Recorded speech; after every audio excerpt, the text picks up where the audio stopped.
guys, welcome to my distance learning kitchen.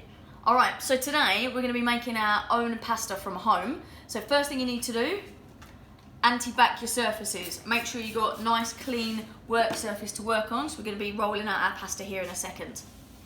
Okay, so we've got a nice clean work surface now. What you need to do is grab your 100 grams of flour, and you can either do this in a mixing bowl or you can do it straight onto your surface. We're going to roll it out on the surface, so why get a mixing bowl dirty? I'm going to do mine straight onto the surface. You need to empty out your 100 grams of flour, and you make a little well, a little hole or a dip in the middle. You're then going to add your egg into the centre. Be careful not to get any shell in there.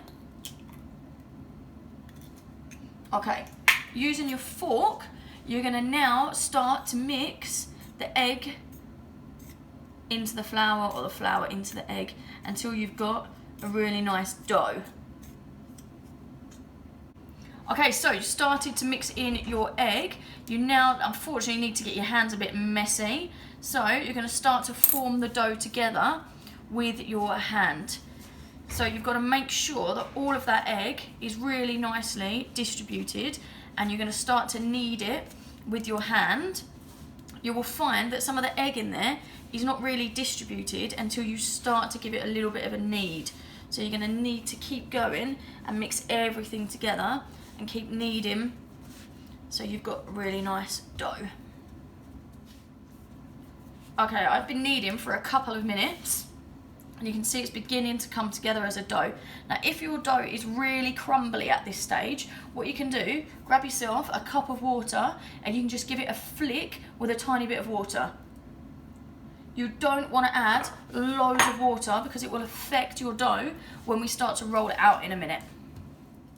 Okay, I've been kneading for a good 4 or 5 minutes yet. So what we're doing is we're developing that gluten. So exactly the same when we've made bread before. We want that gluten to trap lots of air and get really stretchy because we don't want that crumbly texture like we did from shortening when we did our shortbread and our biscuits earlier on in the year. So once you're quite happy that your dough is a little bit more stretchy and it's fully combined, you need to put a little sprinkle of flour out on your desk, or if you've got some left from earlier, you can just use that. A little bit on your rolling pin. If you don't have a rolling pin at home, what you can do is grab yourself a glass bottle. So here, look, I've got a bottle of rice vinegar. Wrap it in cling film, and then you can use that as a rolling pin instead. Or if you don't have any glass bottles, you can even get like a tin of chopped tomatoes or soup or something like that, and again wrap that in cling film and you can use that as your rolling pin. So you now want to roll out your pasta as thin as you can possibly get it. Action. Okay, I've been rolling for a good few minutes now. You should be out of breath because pasta dough is really strong, so because of the gluten in it, it's really stretchy, so you need to put loads and loads and loads of effort into getting it as thin as you possibly can.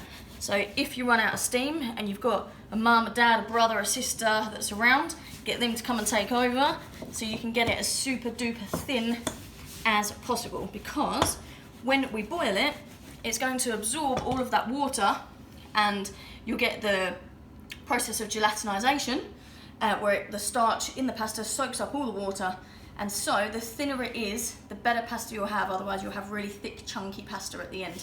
If we were in school, we'd be putting this through a roller right now to get it super duper thin, like paper thin. Now obviously at home we can't get it quite that perfect, but you want to be looking at like a millimetre thick if possible, not much more than that.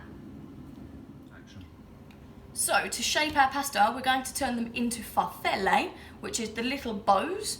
If you've been researching online, you found a different shape you want to go with, by all means go for it, you don't have to do farfalle. So grab yourself a sharp knife, can be a chef's knife or a vegetable knife, either one will work. And you need to cut your pasta into sort of equal lengths. About, I'm gonna say, about 4 centimetres wide. Don't throw any pasta away because you can boil it all up at the end, even if it's not farfalle, so you don't waste any of your pasta dough. So once you've got your strips, you can turn them into little squares, so they're about equal.